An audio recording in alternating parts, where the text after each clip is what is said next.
everybody see my screen? Yes. Perfect. Yes? Yes. Okay, great. Okay, so we'll just jump right in here. I'm going to try to follow the tentative outline I sent as close as I can. I did add and delete a couple of things along the way the other day, but my goal is to just show you what GIMP looks like for those of you that have never used it, and do some basic photo editing. And my other goal is to keep it simple, not to jump around a lot. I've looked at a lot of online videos for beginning GIMP training, and they're either too complicated for beginners or they're too disjointed. They jump around from one menu to another and one tool to another, and it's hard to follow. So I'm going to try not to do that. All right, so that being said, the first thing we want to do is download GIMP. So let me open up Google here. And if you type in download GIMP, it should take you to GIMP's website, and it's gimp.org. And when you click on it, the download screen should come up. And you can download using the orange button here directly. The other download is via the BitTorrent, which is a security protocol. It's not anything that we need to be concerned about. So the direct download is the best way to go. The current version is 2.10.22, and that was just recently released. And what the previous version was 2.10.20, and that's fine. And I think if you happen to have one of the newer computers with Windows 10 in S mode, you're not going to be able to download it from here. All right. So any questions about that? And I'll show you the alternative. Right. So if you just go to gimp.org, the download page, and you can download it and just follow the instructions. It's pretty simple. All right, so let me. It also works for Mac. You can do it. You can find a Mac download. Yes, they've got Linux, Mac OS here, Microsoft Windows. So yes, thank you. All right, so let me go back to my other screen here. So if you happen to have Windows 10 in S mode, then you're going to have to go to the Microsoft Store to get it. Let me click on my Microsoft Store button, bottom of my screen, and I'm going to type in GIMP. And I typed it wrong. Try that again. Hey, Jay, what does the S mean? Is that the safe mode? Yeah, it's the safe mode. I have taken all of my computers out of that mode because I have so many things that I download from third parties that it has become a pain. All right, so anyway, if you go to the Microsoft Store to get GIMP, right here it says GIMP free version, and then it says GIMP Pro, and I think they want $3.68 for that. I think the only difference between the free version and the Pro is I believe the free version is the previous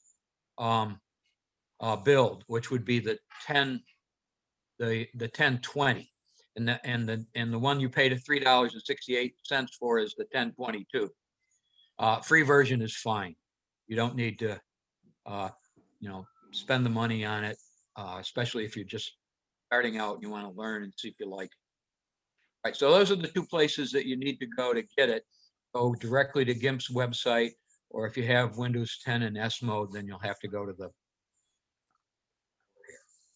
Okay, so without further ado, once you've downloaded it, you'll either get an icon on your desktop, like I've got here, or it may show up in your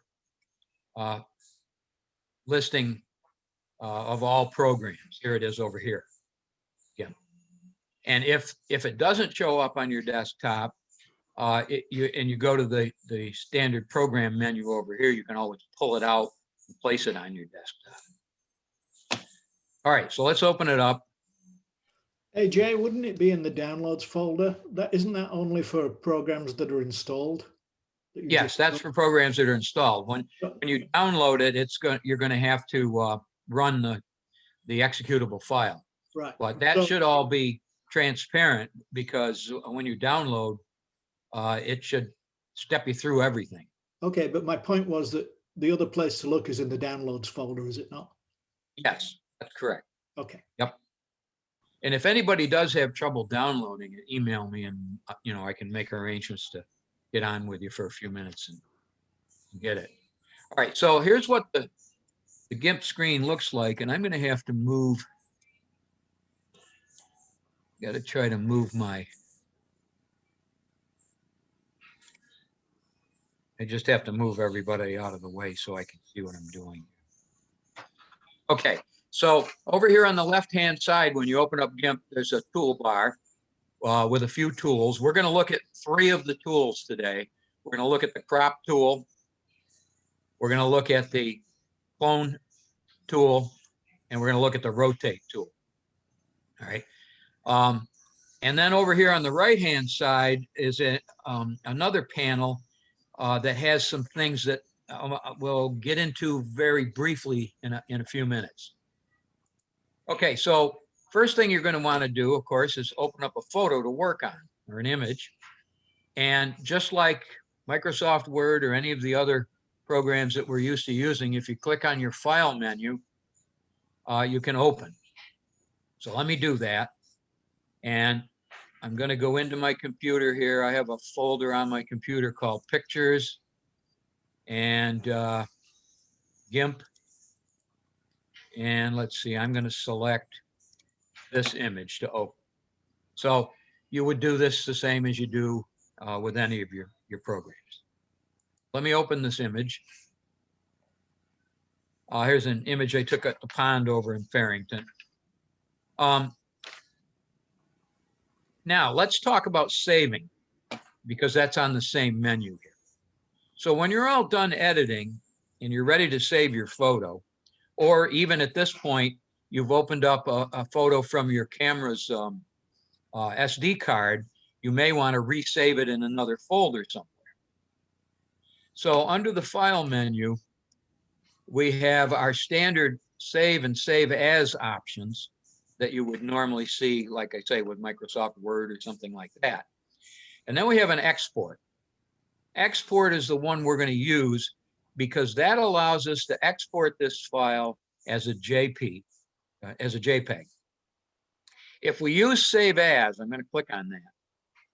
If we use save as, it's going to force me to save it as a GIMP file.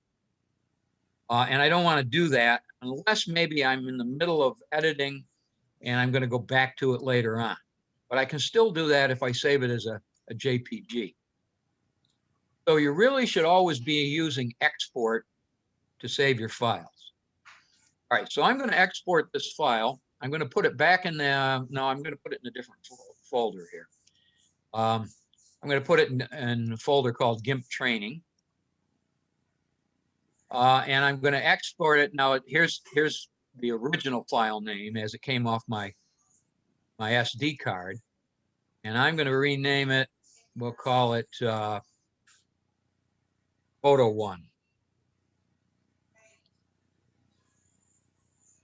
I'm going to hit export, and a second pop-up menu will pop up.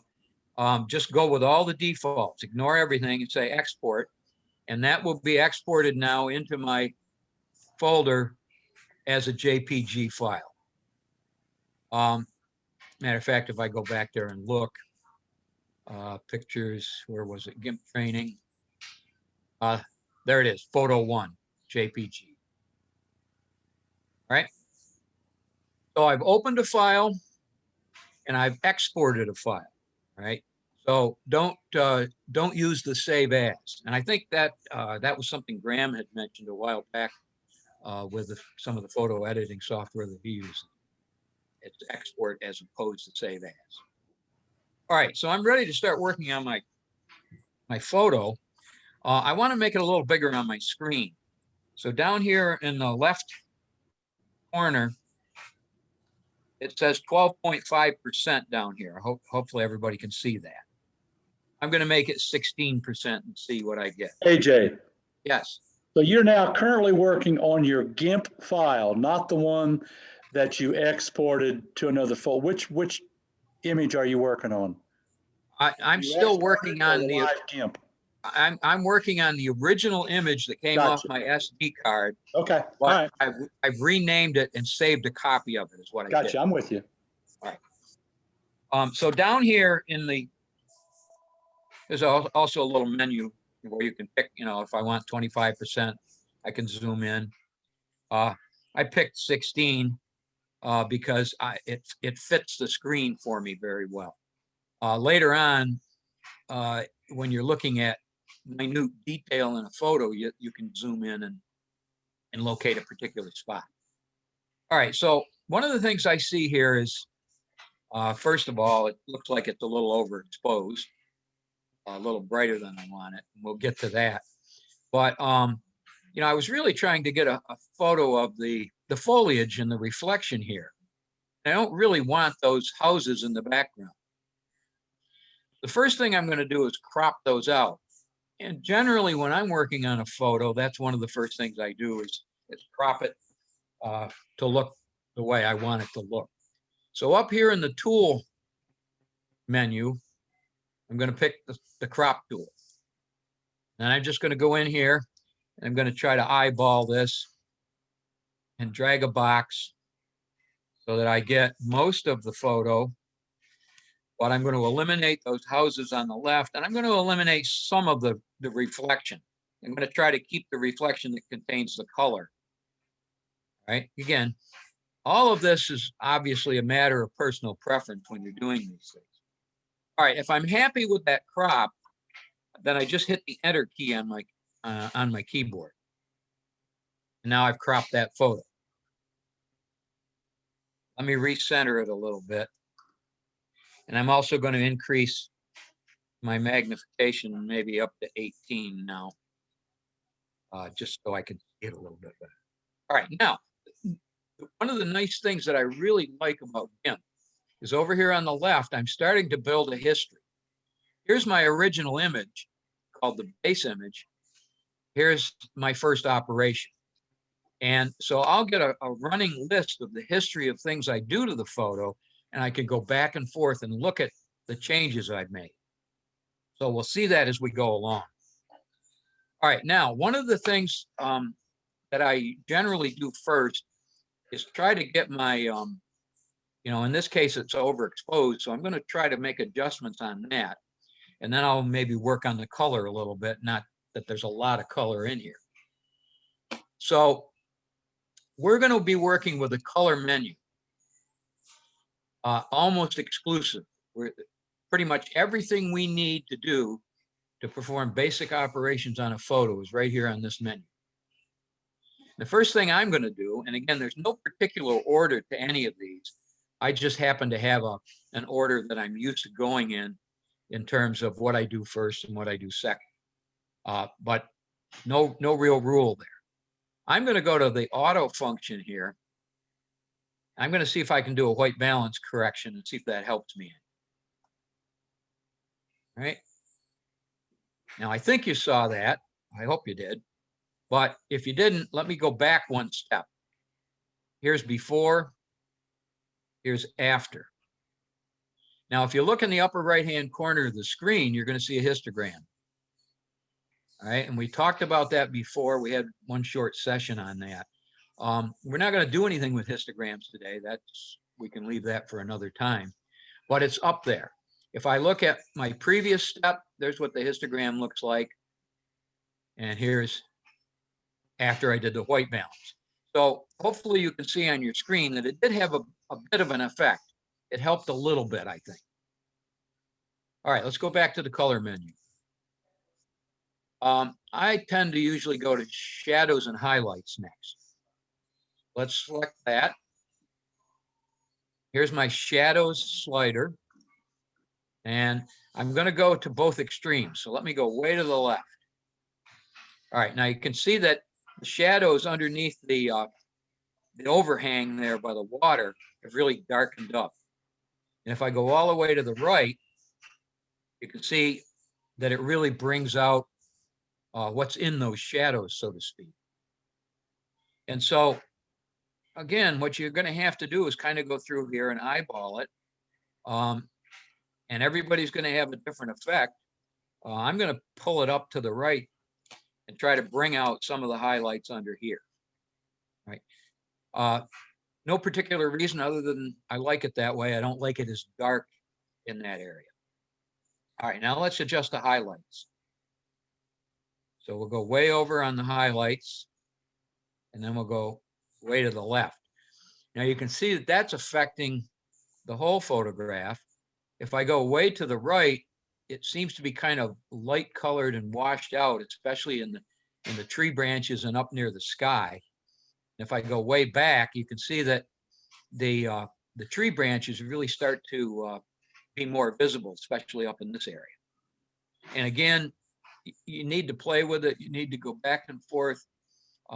And ultimately, where you end up is a matter of personal preference. Excuse me. All right, so typically I only adjust those two things here. There's a white point adjustment and things that, again, we're not going to get into. And frankly, I never use it. All right, so let me accept that by clicking OK. Let me go back one step.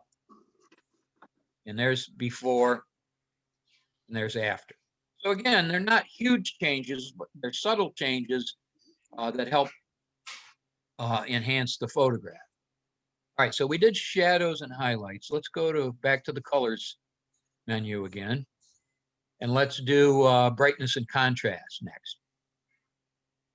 All right, so now the brightness slider, okay, looks very overexposed. Other way, underexposed. The center was right in here, I guess. Yeah, 0. I'm going to back the brightness down just a tiny bit. And I'm going to go to contrast. And we'll go all the way to the right. We'll go all the way to the left so that you can see the range of contrast. Let's go back to the center here where we were. I'm going to pull it to the right slowly. And I'm kind of liking what I see maybe right in there. All right, so I'm going to accept that. Let's go back one step. There's before, there's after. So you can, again, I think you can see the change, but they're not monumental changes. And, you know, that's typically what I try to do, is not go from one extreme to another, you know, unless I'm doing some kind of an abstract. All right, let's go back to the color menu again. Let's see, we did brightness and contrast. Let's go to hue and saturation.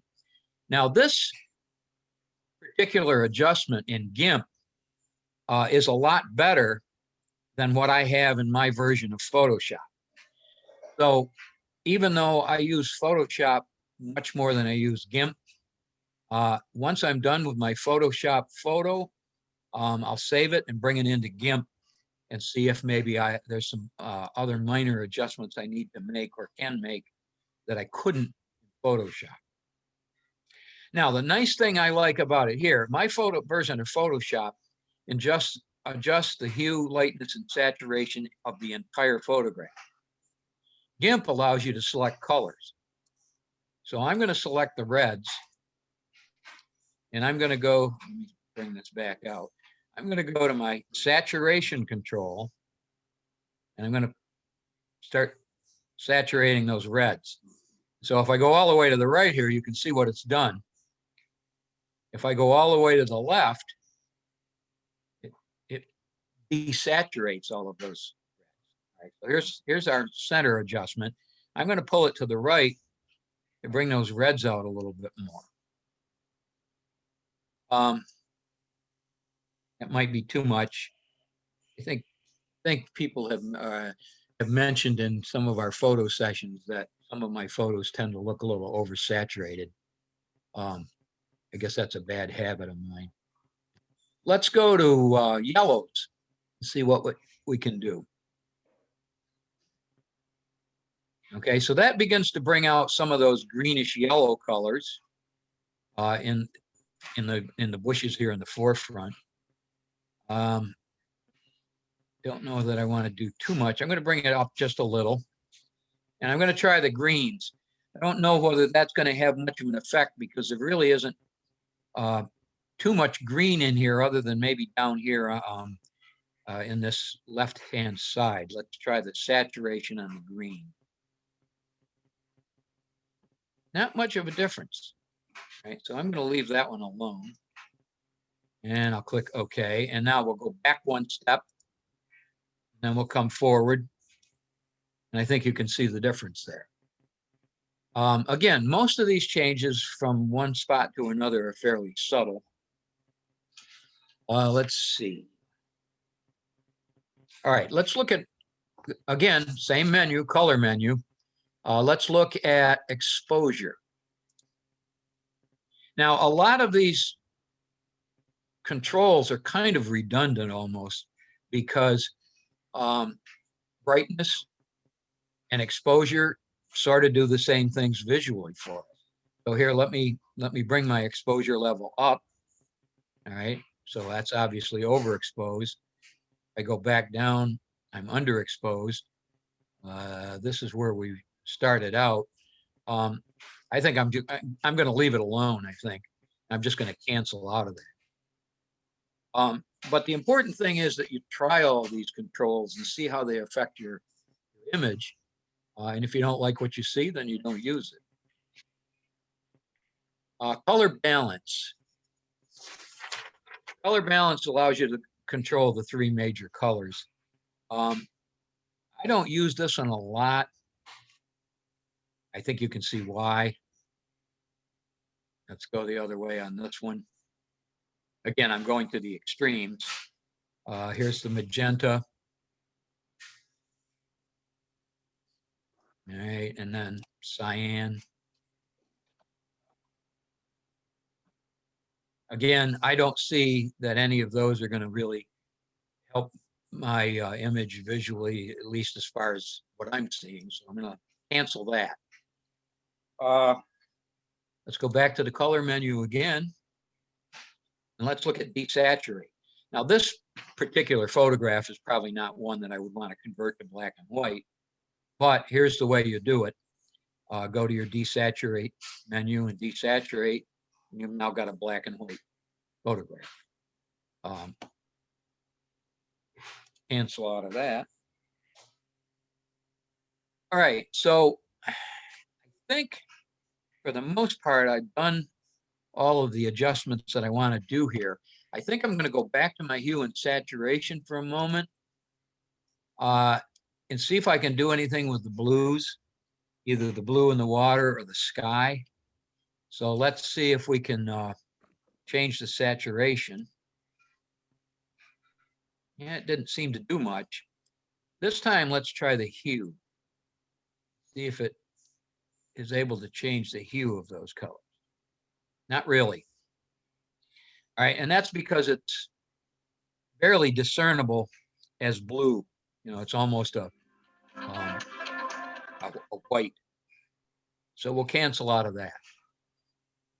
All right, so now the nice thing about GIMP is, let's assume I'm finished with my photograph. I'm happy with what I've got, and I want to save it. Well, I can go up here to the file menu. I can do my export. I'm going to call this photo 4, and I'm going to save it in my GIMP training folder. So we'll export. We'll take the default on the second menu here. Now, let's suppose that I wanted to save different steps within the process. Let's suppose I wanted to save my change from here to when I did the auto white balance. If I click on that part of the history and I go up here and say export, I can now export that only to that point. So I'm going to call that photo 2. I'm going to save that. Export. And then I'm going to go to, let's say, this step here before I did the final step and save that. So export. I'm going to call that photo 3.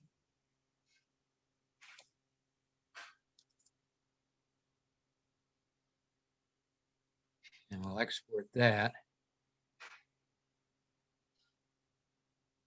Oops.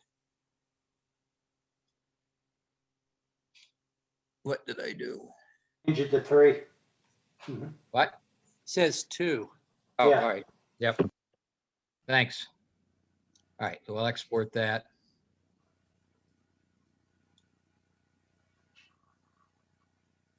All right, now let me minimize GIMP here for just a second.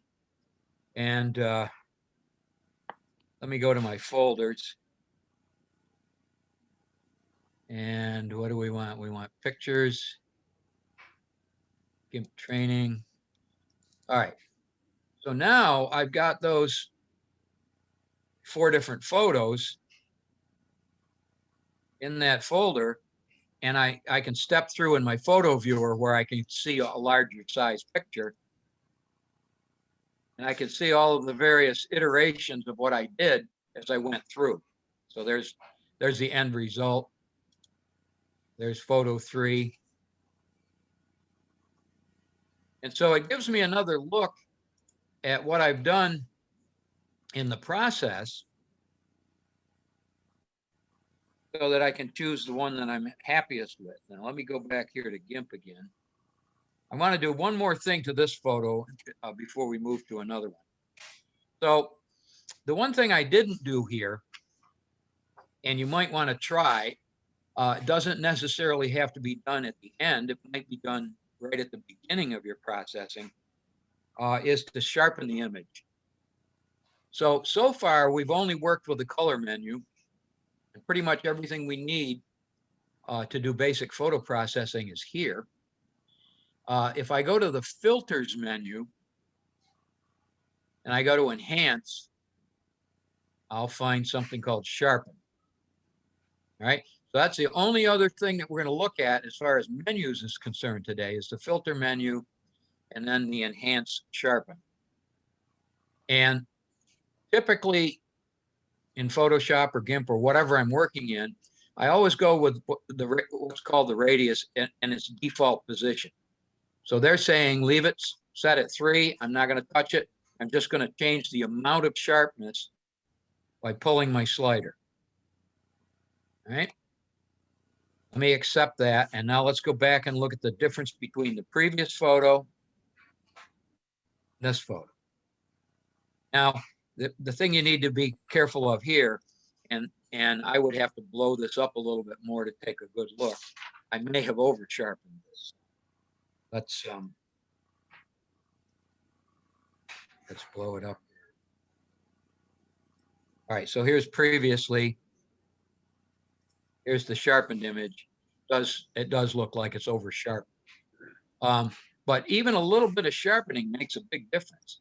Let me go back here and let me go to the edit menu and undo. So just like most of your other programs that you're using, you can always undo the last thing you did. I'm going to undo the sharpness.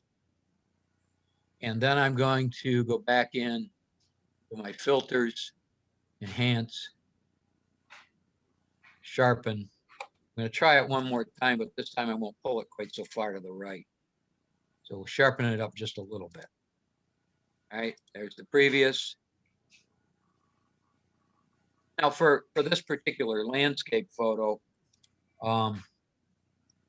maybe whether you see it in this form or whether you see it in this form is not overly critical. But for other things, the sharpening makes a big difference.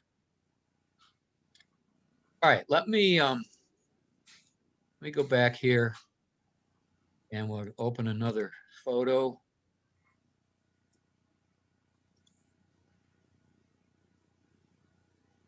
So while so you're here's doing my- that, AJ, can I What's just, that? while you're doing that, can I just mention a point to folks? AJ has saved, these are JPEGs that we're working in, and AJ has saved each one as a different name. And that is a key point. It's important that you do not save and save and save and save the same image over and over again as a JPEG, because it compresses it each time. And if you save the same image repeatedly, you're going to end up with artifacting and a much, much, much lower quality picture. So do what AJ has just done, which is save them out as separate images rather than resaving. Yes, exactly. Thank you. Okay, I'm just going to make a couple of adjustments on this. This is one of the photos I had for our challenge in the last meeting. And one of the comments was that this was kind of bright down here in the lower left corner.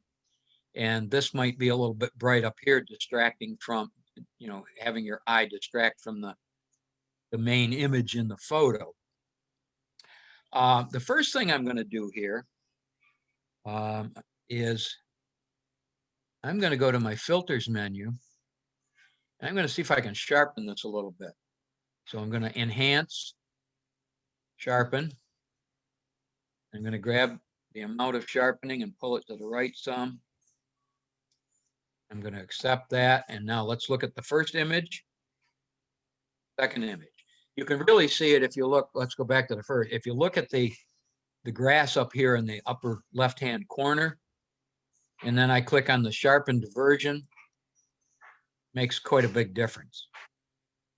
Same with the frog. If you look at the frog in the first image and then the sharpened image, it does make a big difference in terms of the detail that you see. Now, let's try to tone down this lower left corner a little bit by using the hue and saturation. I'm going to go in there and I'm thinking probably the yellow color is what I want to adjust. And I'm going to pull the saturation down on that. All right. Now, if you'll notice, let me go back up to where I was. It's also desaturating the upper left where that clump of grass is. So let me pull it down again. And it's not only desaturating this, but it's also desaturating this, which is fine because both of those areas were a bit distracting in terms of the original photo. Right, so here's before, here's after. You don't seem to notice a big difference on the frog between the two, but it has decreased the green over here a little bit too. I might go back and try to bring that green back up. Let's select green and we'll saturate. Didn't really help much. It did bring the green out in the upper left corner, which is probably okay. All right, here's before adjusting the colors. Here's when I adjusted the yellows. And here's where I put a little bit of the green back in. So again, you know, a lot of time can be spent just playing around and trying to, you know, to see what works best. Let me go back to that hue and saturation one more time. This time I'm not going to select any color. Right now, you'll notice that it works on the entire photo. So if I pull the saturation up, it helps bring the colors out in the entire photo. Let's see if that, here's where these things were real bright. Here's where I decreased those yellows. Here's where I tried to bring the greens back a little bit. And here's where I tried to enhance the entire photo. Not a big difference between the two. So I don't know that it helped me. It might have brought a little bit of the blue out here, but I probably could have done that with the blue control also.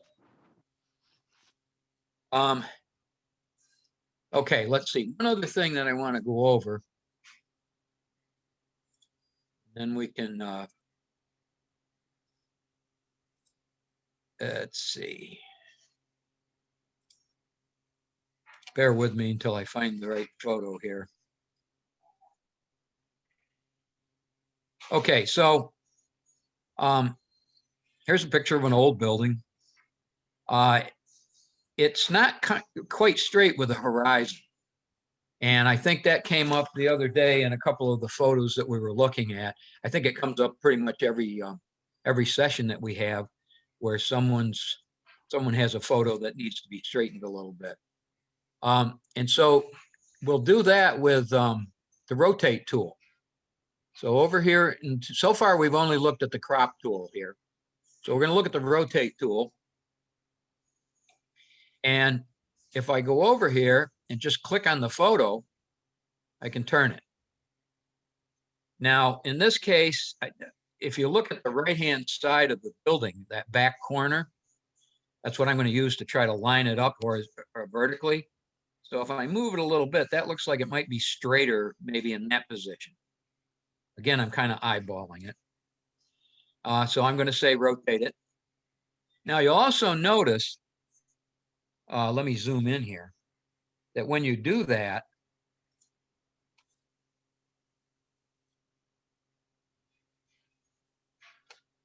you get some of the background from the photo here, right? If I go back, let me go back here.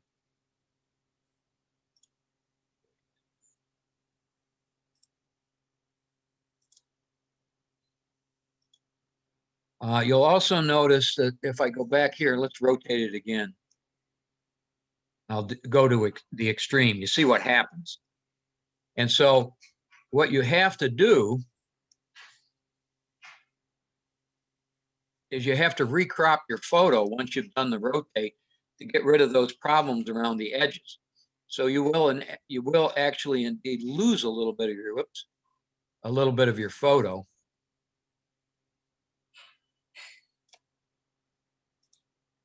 Right, so now I got to go back to my crop tool and recrop it a little bit to get rid of those edges.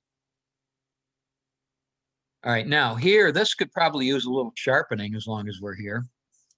So we'll go to Filters, Enhance, Sharpen. Let's pull that slider up a little bit. Not a lot.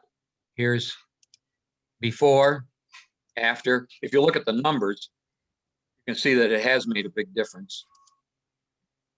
Again, I might have over sharpened that a tad. And then let's go back to the colors menu and just very, very quickly see if my shadows and highlights help the photo. Not much there. Not much there either. I'm going to cancel that. Let's look at brightness and contrast. That generally has a better effect on, this is kind of a washed out photo. Okay, so pulling the contrast up some helps. Not a lot we can do with it. It would be nice if that grass was greener.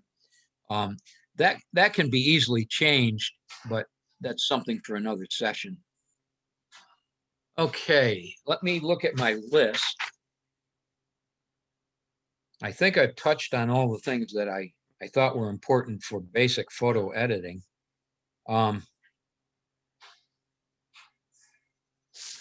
Anybody have questions or anything that you want? Oh, I know. Yeah, clone or What's that? Yeah, the clone. clone. Thank you. Yep. Let me go back and open one more photo. We need to talk about the clone tool. Let's see.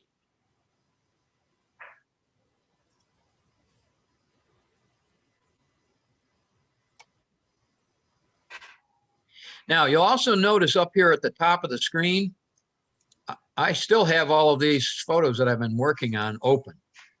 And so I can go back and forth between them. For example, if there was something in one of these photos that I wanted to copy and pull out and paste into another photo, that's the easy way to do it, is just hop back and forth between these. All right, so let me bring this up a little. Too much.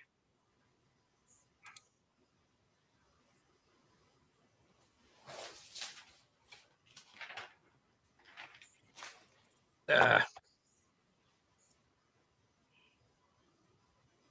right. let me crop this first. So we'll kind of go through a quick review of some of these tools. I want to keep this little tree here in the photo, but I don't really want any of this stuff over here. And I probably don't need all of this darker area over here. So let me try to crop it so that I keep that little tree. And we'll get rid of this darker area over here.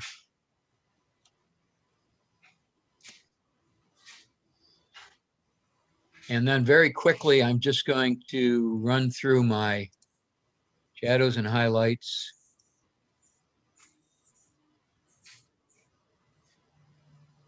I kind of like a little more what I see down here. Let's do the highlights. Go the other way. Not a huge difference. Brightness and contrast. It's already fairly bright. I probably tend to back my brightness off more than I should too. There's contrast. Now, I mean, you can see what happens if we go too far in either direction. So I'm going to try to bring just a little bit of contrast in here so that it helps. Kind of like that. And then let's look at saturation and the red trees. So I'm going to do the red saturation again. Bring that up some. Notice now that that little tree over here in the corner is nice and bright. And then maybe the blues. Let's see what happens with the blues here. Okay, so you can see the forefront. We're getting a deeper blue. Not so much up here in the sky. Maybe the cyan would help that. Maybe not. All right, we'll leave it as it is because what we're after here is the clone tool. Now, all of these little things floating around in the water down here are kind of bothering me. So I'm going to use the clone tool to get rid of some of those. And using the clone tool to do something like that, especially if you have a lot of cloning to do, takes some patience, but works pretty well. All right, so here's my clone tool in the toolbar here. I'm going to click on it. And you'll notice, I'm going to put this over here in the gray. You'll notice there's a circle there with a crosshair. I can change the size of that circle with the bracket keys on my keyboard. So either the left bracket or the right bracket. If I hold down the right bracket, you'll see that get bigger. And if I hold down the left bracket key, you'll see it get smaller. All right, I'm going to try that size there. Now, what it allows me to do is it allows me to go into the photo. Let's go up here to the sky. See that one little cloud there? I'm going to click my cursor just off to the left of that. I hold down the control key on the keyboard. So you might want to make note of that on your handout. Hold down the control key and click. Now, what I've done is I've selected that area. And I'm going to use that area now and come over here and click on that little white cloud and it removes it. You can do the same thing down here in the bottom of the photo. Let me click, hold down the control key and click near on the water. You can see where I've selected the area, and then I'm going to apply that area in here. Now you notice that it didn't quite match the color. Let me step back one. Okay, let's undo that last step, and let's go back here and let me select the color a little closer to that spot. Hold down the control key, click, then just go over here and try to get rid of that. I think that worked better. All right, so you know it does require some patience, but it does do a good job. Let's go down here to the lower right-hand corner. Hold down the control key, click my mouse, and then just kind of keep clicking around until you've eliminated what you want to eliminate. Again, you can notice some variation in the color, and you can avoid that by making your screen larger. do that. Let's make the screen larger. And go back down here. And making use the bracket key to make this circle a little smaller. All right, control key, click. So now I've selected that color. I'm going to apply that over here to this big blob. Maybe do the same up here. Again, I'm going through this pretty quickly. Depending on the kind of precision you want, it just takes time. And so that's beginning to eliminate some of that extraneous stuff that was really detracting from my photo. I think one of the things like around the border here, it says border patrol. All right, let me go back. All right, and so it begins to clean that up, and I could go through and do the same thing over here. The clone tool is really handy for, let's see, there was a photo last week, I think of the dog, and there was one bright spot off the right side of the dog's nose that could have easily been corrected with the clone tool.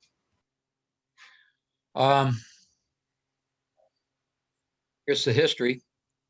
You can notice that I did a lot of cloning in here. I can go, let's go all the way back to before I did any cloning. You can see the extraneous stuff here and over in here. And then let's go all the way down to the end where I had finished my cloning and watch what happens. Okay. I hope I haven't overwhelmed everybody or gone too fast. Questions? That was outstanding. Thank you. So Yeah, it really helped. Yeah. I think, I mean, when you first open GIMP up and look at it, you say to yourself, there's no way I'm going to learn all this stuff. And of course, the answer to that is there isn't any way you're going to learn all this stuff. Unless you use this constantly day in and day out, there's a ton of things that you can do with it. The only other thing you might want to do when you're experimenting is, like I said before, if this is new to you, stick with the color menu and the basic controls here.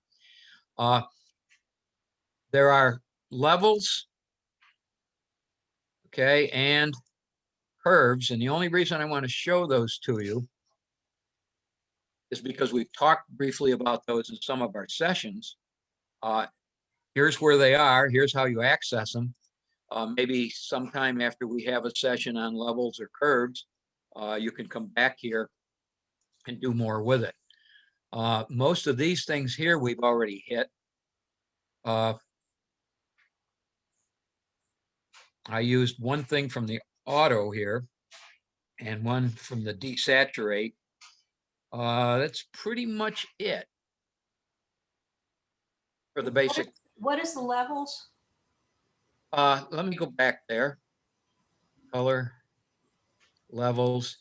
It's basically another way. Well, levels, I think we talked about that last time or the time before. Your white is up near the top. Okay, this is your white end. This is your totally black end. Here's your grayscale in here. And by making adjustments, you can see what it does to the photo. Okay, the thing is that it pretty much does similar things to the photo that you can do with the basic controls. I mean, just pulling that center slider to the right, I actually kind of like how the photo looks a little bit darker here. And the other one was the curves. I don't know whether we've talked about that one or not, but again, if you go in here and you grab a point, you see what it does. There's a real science to using these tools. I'm not very adept at it, so if we were to do something on one of those, I'd need to spend some more time preparing it. Other questions?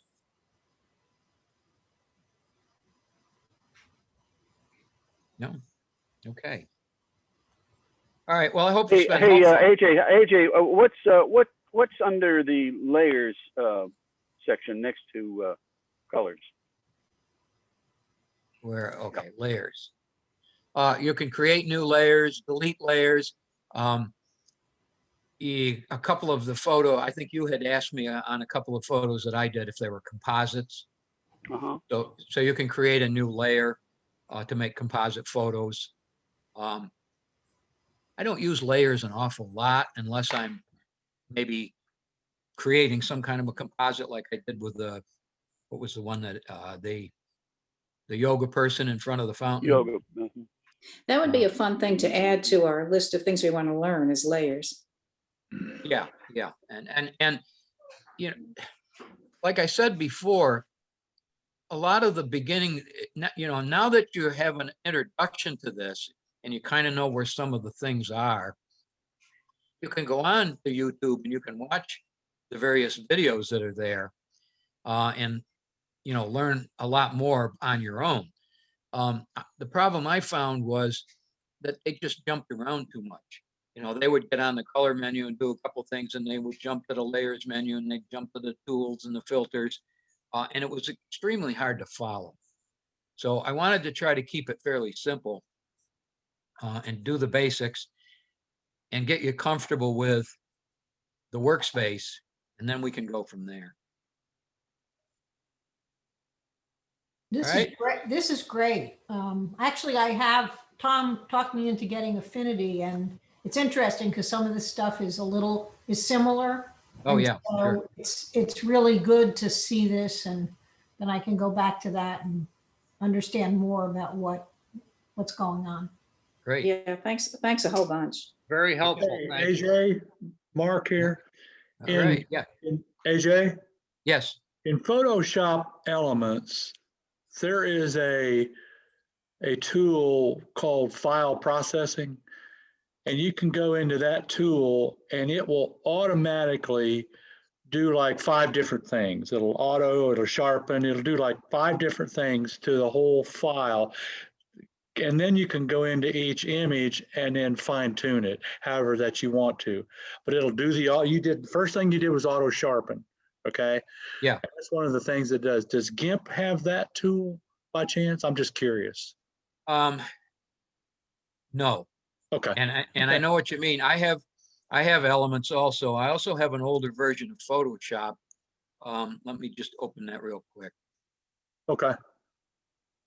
Do you prefer the GIMP over Elements, or do you use this after, for things you can't do in Elements? I use GIMP for things that I can't do in Photoshop mostly. Okay. But okay, so in my Great job, man. Great job. in my version of Photoshop, it has auto tone, auto contrast, and auto color. So it's similar to what you're seeing in Elements. Right. And I do use those. It's under file processing, and it just, Yeah. you can do 100 photos all at one time and then go into each image and then really start working on them if you so choose. Yeah, I generally try some of the first things I try are like today we did the auto white balance. Right. I tend to try those first. Usually I'm not happy with what the computer Right. thinks it should look Agree. like, but it's a quick try. That's There's correct. not much you have to do other than click on it. Well, you did a great job in it, and I loved your presentation. It was spot on.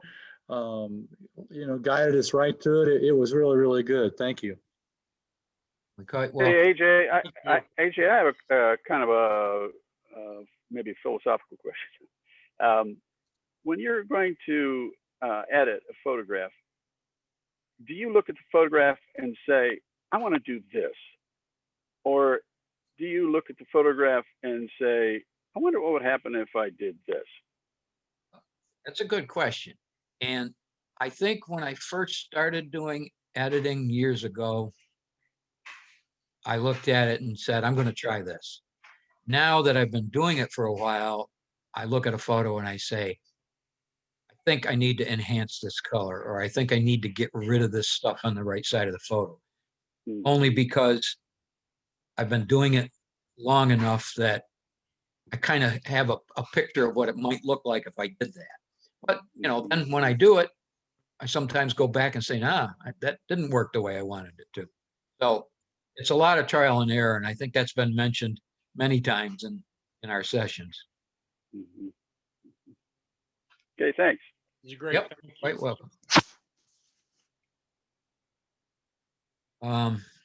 I think it's recorded, so if anybody wants to go back and put it on their I'm phone. amazed at how similar, how the nomenclature seems to go from one program to another. Yeah. Well, GIMP lot of it. actually is modeled after Photoshop. Mhm. And it's a tremendous piece of software considering that it's open source and it's free. Well, let me